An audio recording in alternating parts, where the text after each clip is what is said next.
guys, it's Hannah and this is the weekly market wrap-up. First of all, I want to say thank you to everyone that stuck around. We know we've been going through some pretty major changes, some with the audio, some with the styling.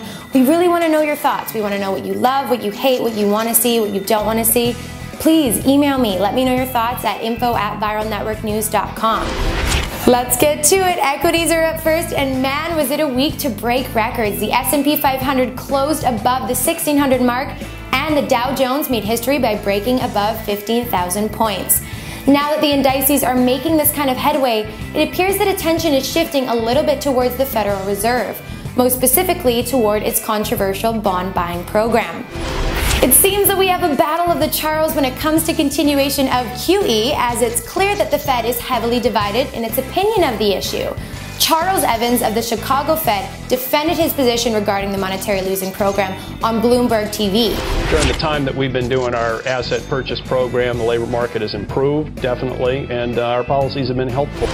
But on the other side, you have the Philadelphia Fed President Charles Plosser countering that the effects of the QE was dubious and have not addressed the employment numbers. We've seen a lot of restructuring of financial deals and debt restructuring and so forth, but its transition and transmission into the labor market has been much more dubious. Pretty decisive if you ask me. Okay, winners and losers, and winners are going to bring us to the Forex markets. The US dollar Japanese yen closed above the 100 mark for the first time in 4 years. It's good for this pair as it has been previously stymied by this stubborn resistance level. For those of you not willing to venture into the volatile Forex market, a more conventional approach is to invest in Japanese companies, where their domestic equities index have made astonishing gains since last October.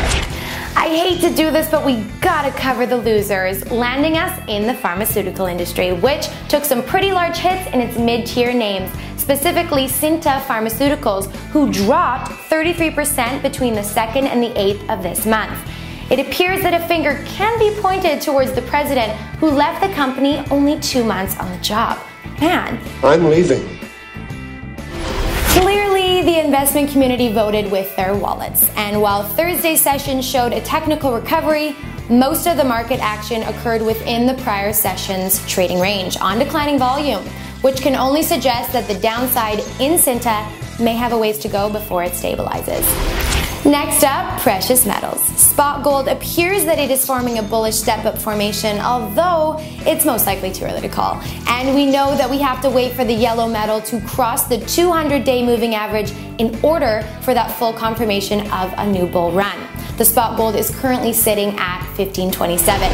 Over to silver, where it looks like an important geometric pattern has emerged in the technical charts. But again, bullish confirmation cannot be given until the spot price moves above $25. On a brighter note, Palladium is the only precious metal whose spot price is above its 200 DMA, and with Thursday's close, it is inching towards $725. What's even better is the retail market is pushing for the purchasing of Palladium by featuring buy-sell spreads of less than 5%.